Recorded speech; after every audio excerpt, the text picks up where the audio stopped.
causes and events leading up to our entry into the war. Well, what are the causes? Why are we Americans on the march? Is it because of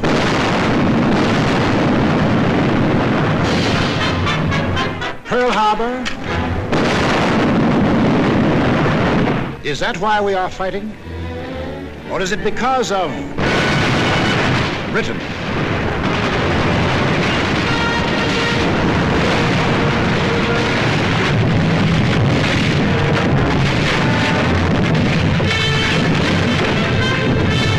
France.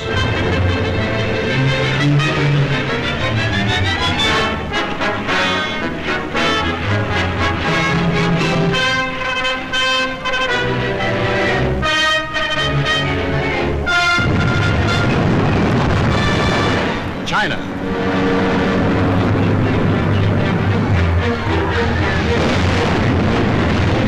Czechoslovakia.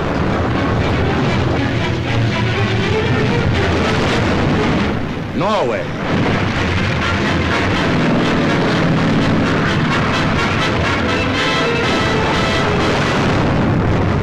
Poland.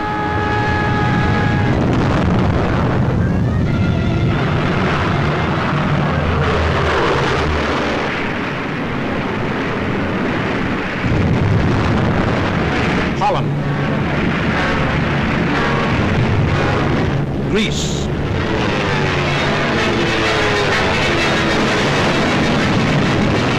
Belgium, Albania, Yugoslavia, or Russia.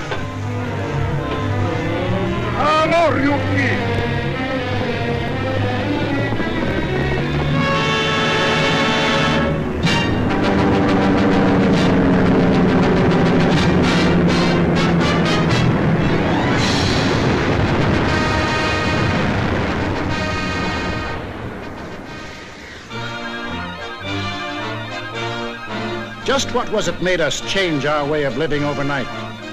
What turned our resources, our machines, our whole nation into one vast arsenal, producing more and more weapons of war instead of the old materials of peace?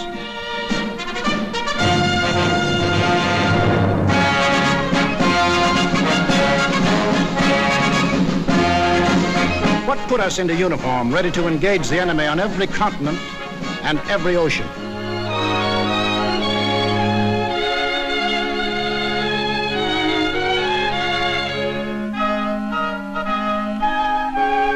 What are these two worlds of which Mr. Wallace spoke? The free and the slave. Let's take the free world first, our world. How did it become free? Only through a long and unceasing struggle inspired by men of vision. Moses, Muhammad, Confucius,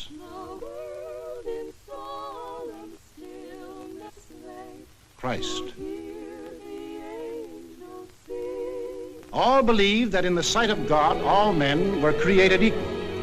And from that there developed a spirit among men and nations, which is best expressed in our own Declaration of Freedom. We hold these truths to be self-evident, that all men are created equal. It is the cornerstone upon which our nation was built, and the ideal of all the great liberators. Washington, Jefferson, Garibaldi, Lafayette, Kosciuszko, Bolivar, Lincoln. Lighthouses lighting up a dark and foggy world. That government of the people, by the people, for the people, shall not perish from the earth. Fighting, living, dying. For what? For freedom, that for which men have fought since time began, to be free.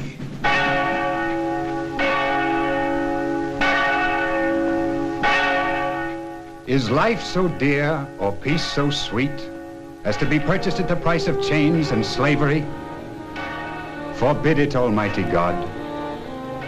I know not what course others may take, but as for me, Give me liberty, or give me death. But what of this other world? Here, men insisted that progress lay in killing freedom. Here, they were putting out the lighthouses, one by one. Here, the march of history was reversing itself. In Italy, it began when an ambitious rabble-rouser set his followers marching on Rome. The country, like every other country after the last war, was torn by political unrest, hard times, unemployment.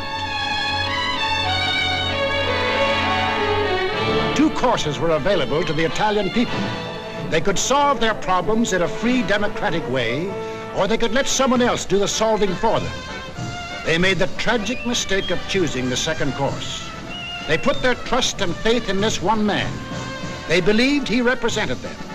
Actually, he planned to betray them for the selfish interests of himself and the group back of him, just as he had earlier betrayed those who first supported him. In Germany, another and even more forceful demagogue set his followers marching from the Munich beer halls. He too had the sinister opportunity to take advantage of post-war chaos.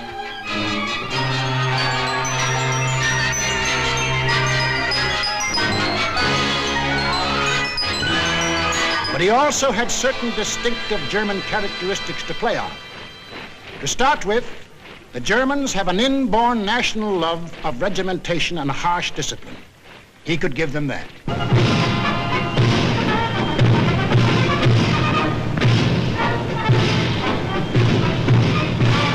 The German army, and through them the people, had never acknowledged German defeat in the last war and were anxious for revenge. That too he promised them. The wealthy and powerful industrialists were fearful of losing any of their wealth and power and were ready to back anyone who would retain it for them. He promised to take care of them too. This man cunningly played all these ends against the middle and ruthlessly set out to murder the newborn German Republic. In Japan, you expect things to be done a little differently. They were. Here, not one man, but a gang disguised their little schemes as the will of the emperor. And to the Japanese people, the emperor is God. Taking advantage of their fanatical worship of the god emperor, it was no great trick to take away what little freedom they had ever known. Yes, in these lands, the people surrendered their liberties and threw away their human dignity.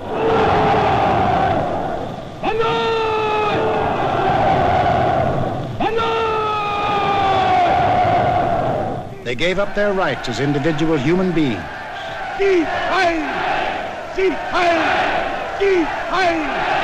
And became a part of a mass, a human herd.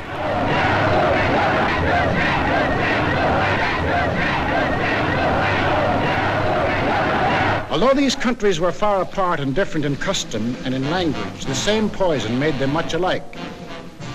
Each got a new uniform. In Italy, the new bosses wore black shirts. In Germany, the shirts were brown. In Japan, they hid behind the uniform of the army. But really, they belonged to a sinister secret society. Their symbol was a black dragon. The other fellows had to have a symbol too. Germany, a swastika. In Italy, the old Roman symbol of the fascists. In Germany, they called the new order National Socialism, or Nazism.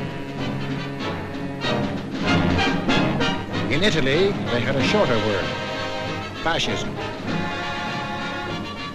In Japan, they had lots of names for it.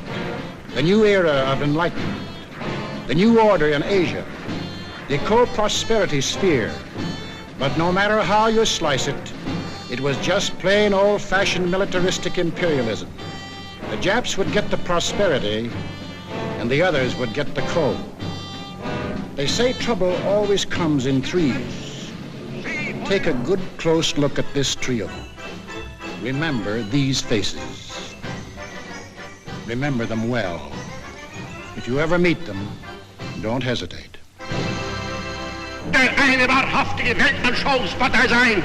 Und zweitens, Sie wollten, Herr... Stop thinking and follow me, cried Hitler. I will make you masters of the world. And the people answered, Heil!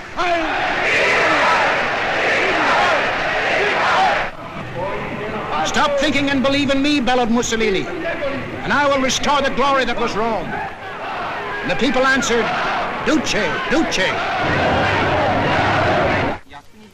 Stop thinking and follow your God Emperor, cried the Japanese warlords, and Japan will rule the world. And the people answered, Banzai, Banzai. Each system was alike in that the constitutional law-making bodies gave up their power. The Reichstag in Berlin, the House of Deputies in Rome, the Diet in Tokyo. And these elected representatives became collections of stooges, rubber stamp organizations. Applauding on cue the words of the leaders. Each system did away with free speech and free assembly. Each system did away with a free press and substituted a press controlled by the party. Through their ministries of propaganda, each took complete control of the theater, the movies, the radio. Every cultural activity and every channel of information was controlled by the most important members of the party. Each did away with free courts and trial by jury and substituted courts and judges run by the party. Each abolished labor unions and the rights of bargaining for wages. Fertig machen zur Meldung! Achtung! Abteilung 6, 310 mit 13114 beim Grabenbau. Danke. Heil Hitler! Lassen Sie weiterarbeiten. Weiterarbeiten! And under the pretext of patriotism established a system of forced labor. Each enforced its decrees by an army of secret police who held the power of life and death over every individual. And for the few who still believed in freedom and said so, there was a ready answer.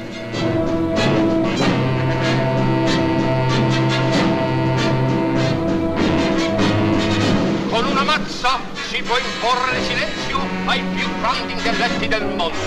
The greatest intellect in the world can be silenced with this. That is an exact translation of the words these black shirts cheer so lustily. Ich sage nur so viel, wenn ich das Wort Kultur höre, dann greife ich schon nach meinem Revolver. Whenever I hear anyone mention the word culture, the first thing I do is reach for my gun. Yes, they had the answer. The blackjack and the gun.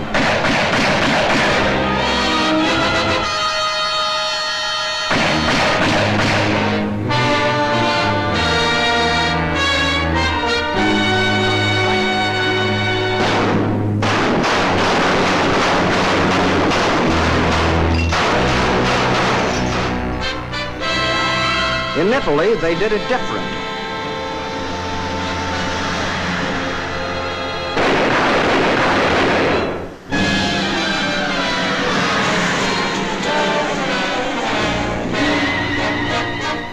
While in Japan,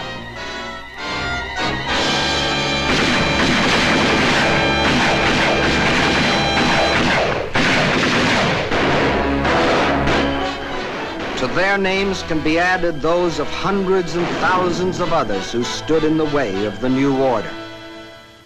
Finally, there is only one obstacle left.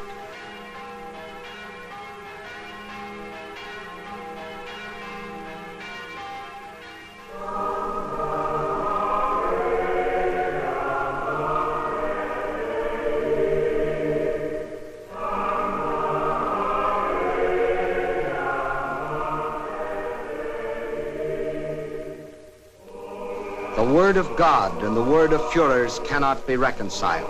Then God must go.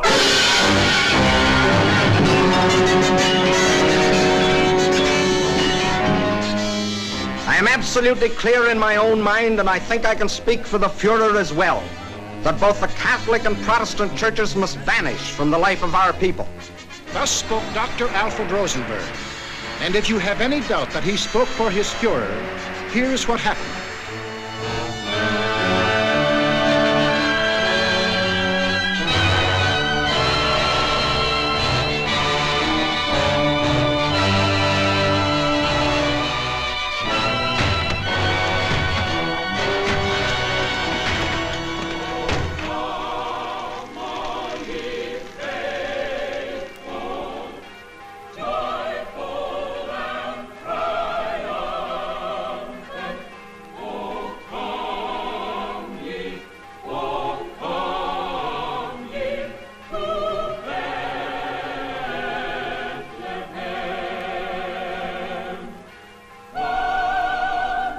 thousands of other men of God, Protestant, Catholic, Jewish, were persecuted, arrested, confined in concentration camps. Our Führer is the intermediary between his people and the throne of God. Everything the Führer utters is religion in the highest sense. It is only on one or two exceptional points that Christ and Hitler stand comparison. For Hitler is far too big a man to be compared with one so petty. Every day in all German classrooms, Adolf Hitler ist unser Retter, unser Held, der edelste Führer auf der ganzen Welt. Für Hitler leben wir und wir sterben gerne wir. Für den Führer bis zum Tod, denn er ist unser Gott. yes, take children from the faith of their fathers and teach them the state is the only church, and the head of the state is the voice of God.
was the way of life, or better, the way of death, in that other world. Now, what of our world, the democratic world? What did we want? What did we do about it? First of all, we wanted peace and security. And to prove our sincerity, in 1921, we initiated the Washington Disarmament Conference. This resulted in two vitally important treaties. One, to reduce the size of the British, Japanese, French, Italian, and American fleets. And the other, the Nine-Power Treaty, which guaranteed the integrity of China. And incidentally, one of the powers signing this was Japan. Later on, in 1929, we signed the Kellogg-Briand Pact, which was supposed to abolish war as a means of settling international disputes. This pact was signed by 47 nations, including Germany and Japan. President, I have the honor of handing you the London Naval Treaty. Faithful to our treaty obligations,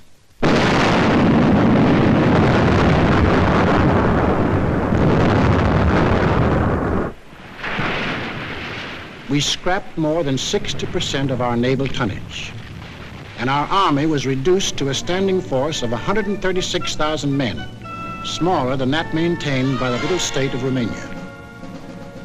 We let our hopes for peace become so strong that they grew into a determination not to fight unless directly attacked. We let ourselves be influenced by those who said that we could find security through isolation. The confusion in our way of thinking is apparent in the slice of public opinion as it appeared in Pathé News in 1939.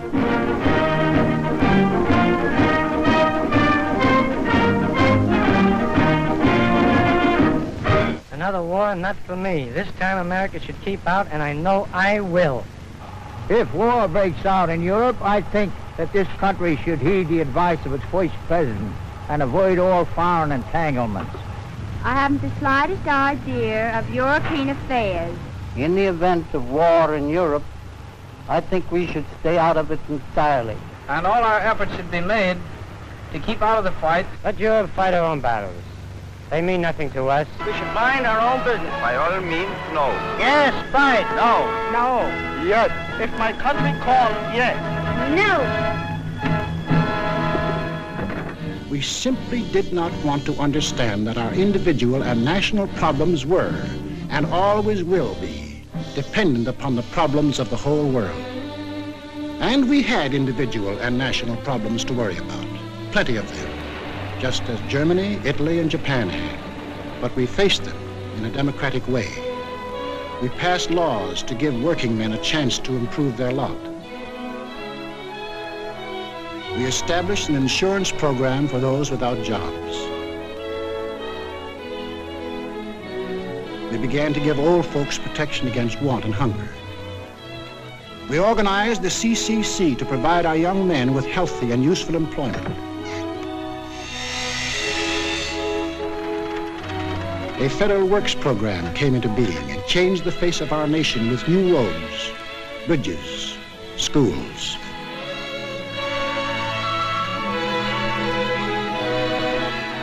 We built great new dams which brought the miracle of electricity to millions of our people. These were some of our accomplishments, but there were others not so creditable. We turned our backs on the League of Nations. We passed the Tariff Act to set a higher wall of isolation around us. We encouraged lawlessness with the farce of prohibition. But in spite of these mistakes, we never had a thought of losing our free institutions. John Q. Public still ran the country. He had his choice of voting for Dewey, Wilkie, Roosevelt, or anybody else. In Germany, they had the choice of voting for Hitler, Hitler, or Hitler.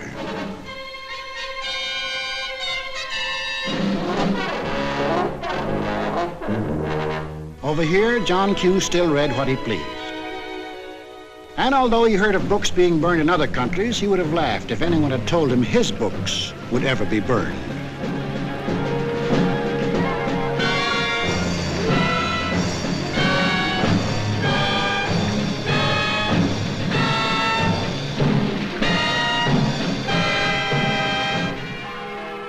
And on Sunday, if he felt like it, John Q. went to any church he pleased.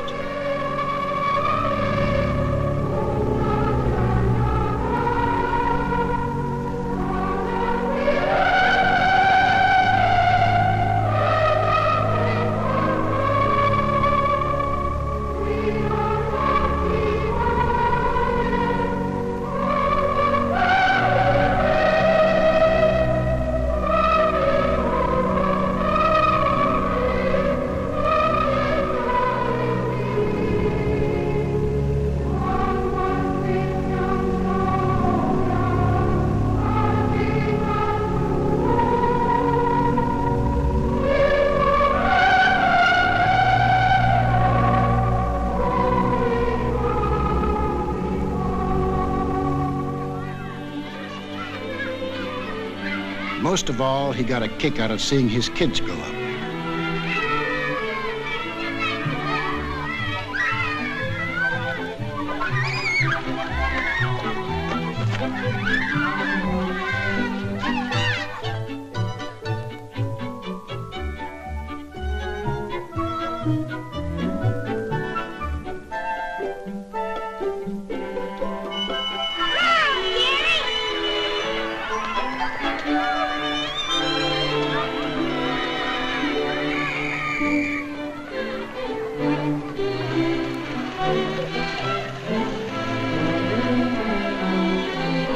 The average American was quite unconscious of the fact that some people had this in mind for the little John Q's. Tüchtig, viel mehr, Jung. Wollt ihr auch so da?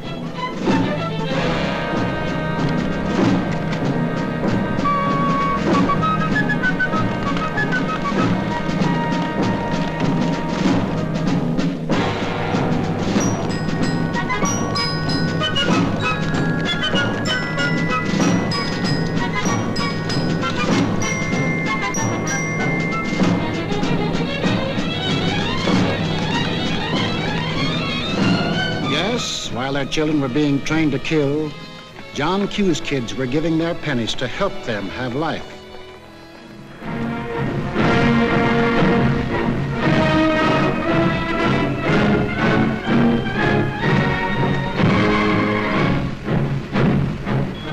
And when we saw these men in the newsreels, quite often we laughed. To us, they looked like characters in a musical comedy.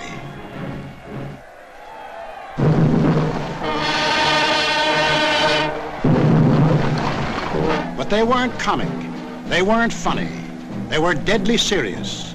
They were out for world conquest. And what made it doubly serious was that there were 70 million Japanese, 45 million Italians, and 80 million Germans, all hopped up with the same idea. Deutsches Volk hilft dir selbst. Jeder soll helfen. Their leaders told them that they were supermen, Herrenvolk, the Nazis called it. The master race, destined to rule all other peoples on Earth. Take a good look at these humorless men. These were to be the rulers of the ruling race. Leben, auch ihr bürgerliches Dasein ist gesichert in diesem nationalsozialistischen Staat.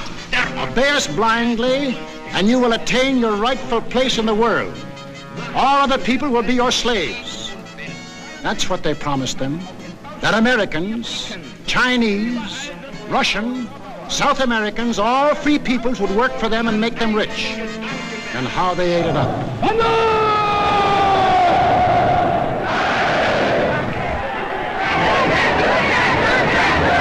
We shall restore the glory that was Rome. Today we rule Germany. Tomorrow the world. The Pacific is ours. It was inevitable that these countries should gang up on us.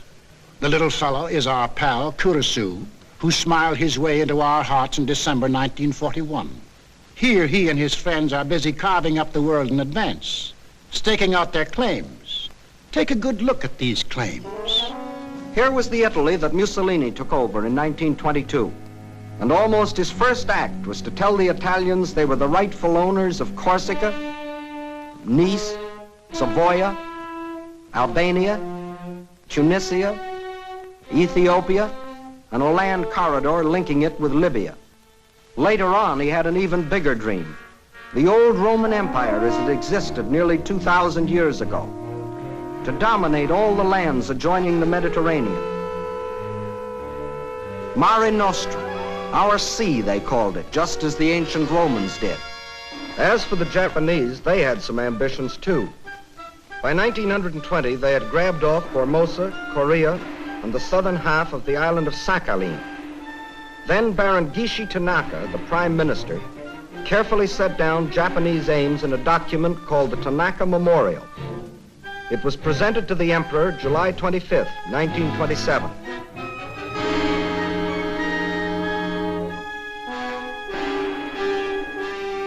Here was their dream. Manchuria for raw materials, China for manpower, Then a triumphant march through Indochina, Siam, Burma, India, the East Indies, and on through Australia and New Zealand. And in the north, all they claimed was that part of Russia east of Lake Baikal. That was to be the new order in Asia. Then the Japs would move eastward to crush the United States and really start their co-prosperity sphere. Now take a look at the bite the Nazis reserved for themselves. Here's the Germany Hitler walked into, and here's what he wanted. First, Europe under his complete political or economic control, leaving Mussolini a share of the loot if he behaved himself. Then the drive to the east, through the rich oil lands of Iran and Iraq, into India. Another push south through Africa. Then from Dakar, jump off to meet the honorary Aryans who were to move in on South America through the Pacific. At the same time, start across from the Scandinavian countries to hook up with his buck-toothed pals coming over from Siberia to join in the conquest of the United States.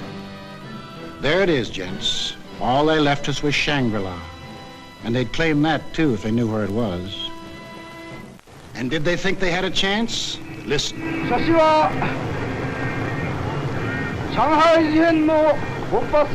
When war comes between Japan and the United States, I shall not be content merely to occupy Guam, the Philippines, Hawaii, and San Francisco.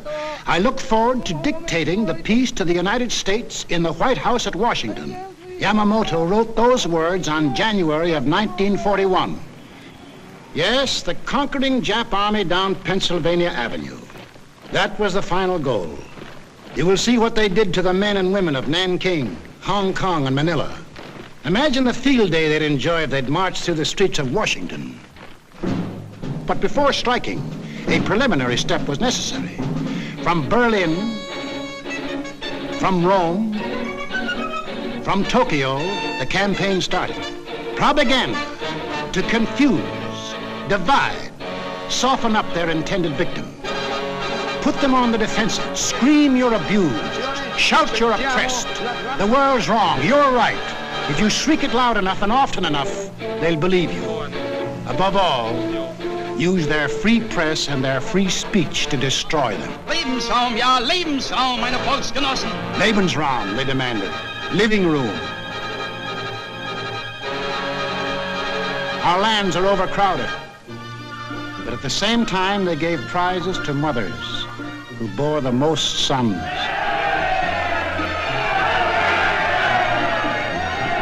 They brought together large groups of young men and young girls for human breeding.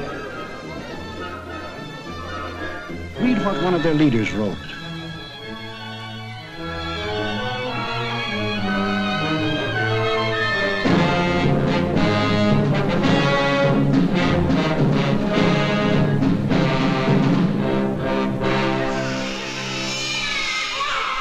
Of course, the children from this assembly line belong to the state to be scientifically trained for conquest.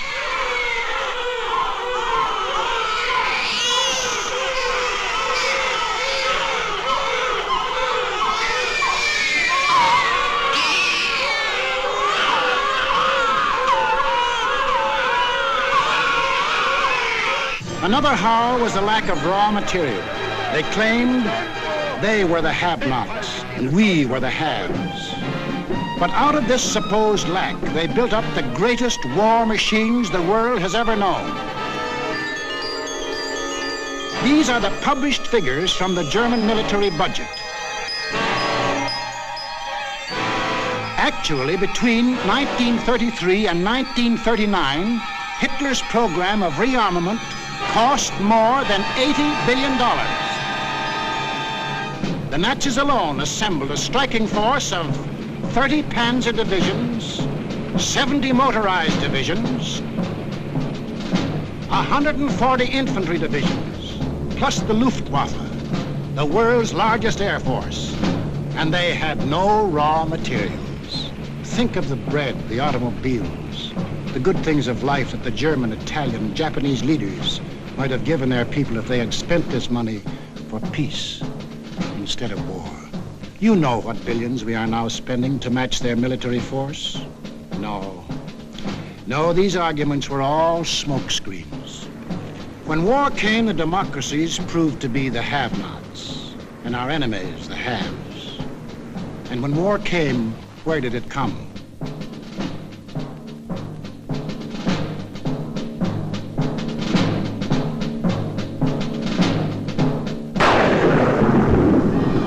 Remember that date, September 18th, 1931. A date we should remember as well as December 7, 1941. For on that date, in 1931, the war we are now fighting began. The place was Manchuria, the northernmost province of China, 6,000 miles from San Francisco. Manchuria, the first objective in the Tanaka Plan. By September 18th, the Japanese, who by treaty patrolled the southern Manchurian Railway, had secretly and illegally increased their garrisons. On the Korean-Manchurian border, an entire Japanese army was assembled, conveniently equipped for a winter campaign. All they needed was an excuse. They made their own. At 10:30 that night, just after the Mukden Express had passed by, a section of track was dynamited, causing damage to one rail and 2 fish plates.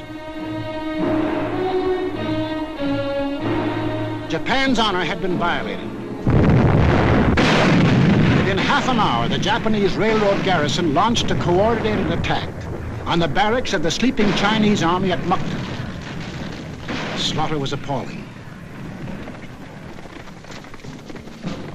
By midnight, the conveniently placed Japanese army poured across the Korean border, and the first open act of aggression, the invasion of Manchuria, was on.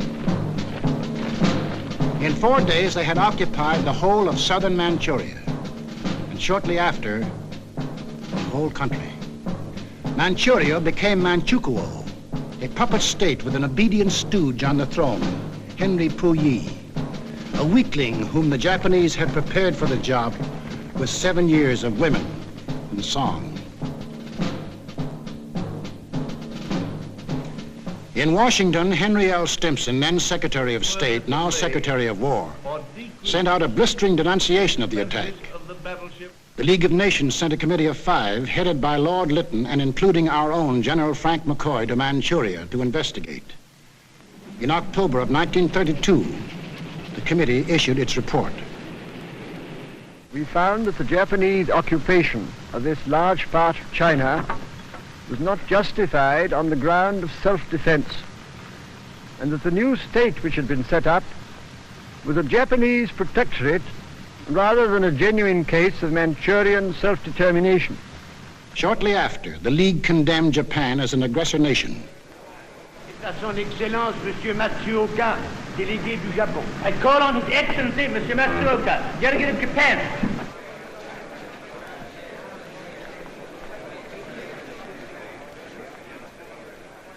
It is a matter of common knowledge that Japan's policy is fundamentally inspired by a genuine desire to guarantee peace in the Far East and to contribute to the maintenance of peace throughout the world.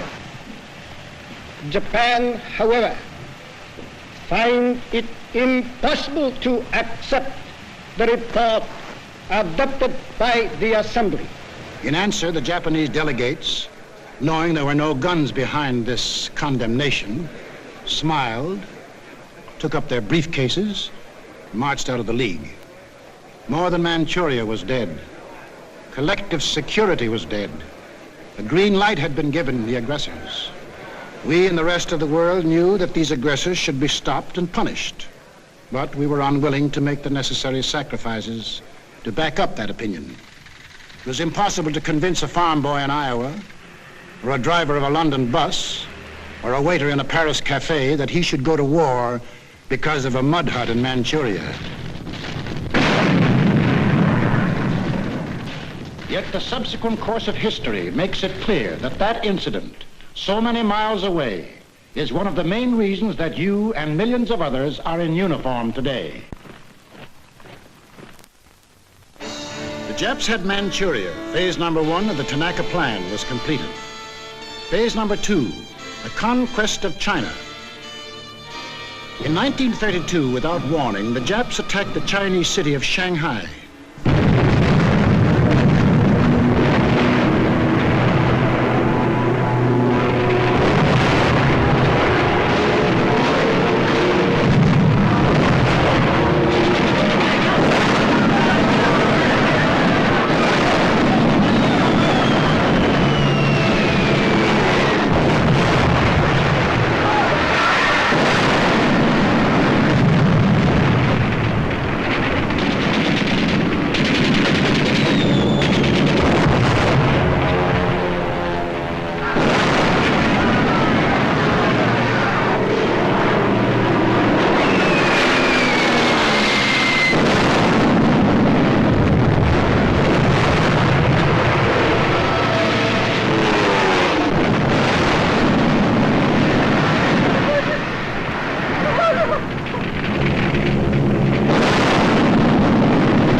Here they met such stubborn resistance that they had to pour more than 75,000 troops into the local battle before capturing the city. This resistance made them decide to shift their campaign to the north, and in 1933 they added the province of Yehol to Manchuria. Yes, the Japs launched the second phase of the Tanaka Plan, but they had yet to finish it. A united nation stands against them. Under the inspired leadership of General Chiang Kai-shek, the Chinese people fought and still fight on. Meantime, what of Japan's partners? What helpless people were they planning to bomb, slaughter, drive into slavery? Hitler was not yet ready, but Mussolini was. Mussolini had to be. His people were growing restless. Fascism hadn't produced the heaven on earth that he had promised them. So he pulled the old trick of launching a foreign war to divert attention from troubles at home. So Mussolini beat his chest like Tarzan and looked around for a worthy foe. He found one, Ethiopia. A good country for the beginning of a glorious empire. Its army had no machine guns. Its army had no tanks. Its army did have an air force, exactly one old airplane. One airplane against the nation which had developed the new theory of total air war, of the blitz which would wipe out cities, destroy civilians, man, woman, and child. In October of 1935, following the Japanese example, an incident was provoked at the little settlement of Wal near the border of Ethiopia and Italian Somaliland. Italy's honor had been violated. Refusing any arbitration, Mussolini moved the whole might of his army through the Suez Canal to overrun the undefended country. Ethiopia's emperor, Haile Selassie, appeared before the League of Nations.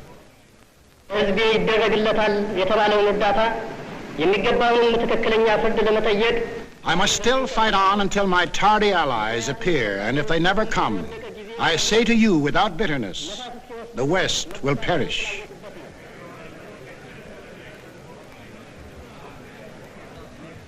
Members of the League half-heartedly stopped trading with Italy, but refused the only thing that will stop any aggressor: force. Ethiopia was left to herself. Native leaders came to pledge their allegiance.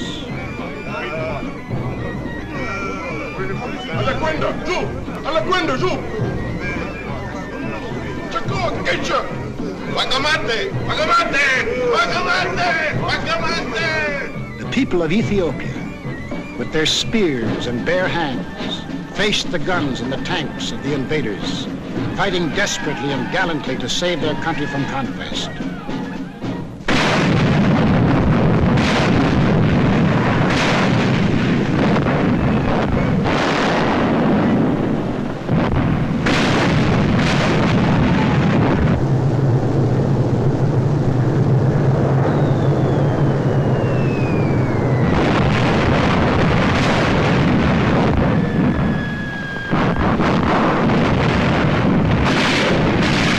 Fought, and they died. But in the end, there could be but one result. Might triumphed. Italy conquered Ethiopia. Many of our elected leaders warned us of danger. Without a declaration of war and without warning or justification of any kind, civilians, including vast numbers of women and children, are being ruthlessly murdered with bombs from the air. But we were still hypnotized by the fact that two broad oceans stood between us and the rest of the world. We didn't realize that the time when months were needed to span these oceans was ended, that the steamship had cut these months to days, and that now the whole Earth's surface could be covered in a space of hours. Yes, we were a nation that wanted peace. But we hadn't yet learned that peace for us depends on peace for all. Nobody would run the risk of war because of some mud huts and barren plains in Ethiopia, any more than we would run the risk for some similar huts and plains in Manchuria. Correctly interpreting our attitude, the aggressors were all the surer that they could get what they wanted. Japan had started on her march of conquest. Italy had begun her new empire. And now the third gangster. What about him? We'll take him up in our next film and show how he joined his partners and put in his bid. For this is what we are fighting. Freedom's oldest enemy, the passion of the few to rule the many. This isn't just a war. This is a common man's life and death struggle against those who would put him back into slavery. We lose it, and we lose everything. Our homes. The jobs we want to go back to, the books we read, the very food we eat, the hopes we have for our kids, the kids themselves. They won't be ours anymore. That's what's at stake. It's us or them. The chips are down. Two worlds stand against each other. One must die, one must live. 170 years of freedom decrees our answer.